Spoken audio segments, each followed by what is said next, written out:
Nolimetang Here Kabanata 41:2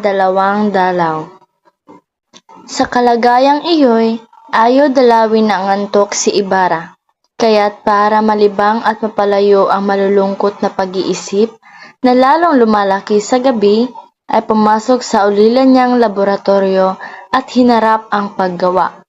Doon na siya inabot ng liwanag na naghalo ng ilang kemikal at manakanakang tinitikman ito gamit ang ilang putol na kawayan at iba pang kagamitan, na pagkatapos ay inilalagay sa mga praskong tinatakpan ng lakre at nilalagyan ng petsa.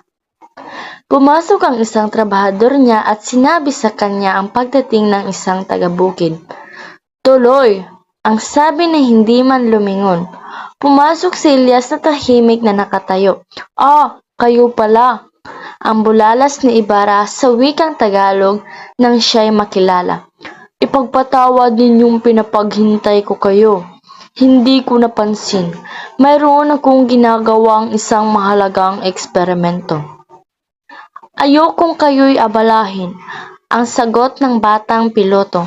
"Nagpunta ako, unay para itanong sa inyo kung mayroon kayong ipabibilin sa Batangas, sapagkat papunta ako roon ngayon. At pangalaway, para sabihin ko sa inyo ang isang masamang balita." Tinanong ni Ibarra ang piloto sa pamamagitan ng tingin. "Ang anak ni Kapitang Tiago ay may sakit," ang panatag na dugtong ni Elias, "pero hindi malubha." "Ikinakatakot ko na ngang baka gayon ang mangyari," ang bulong ni Ibarra. "Alam ba ninyo kung ano ang dinadamdam? Lagnat! At ngayon, kung wala kayong ipag-uutos, salamat kaibigan.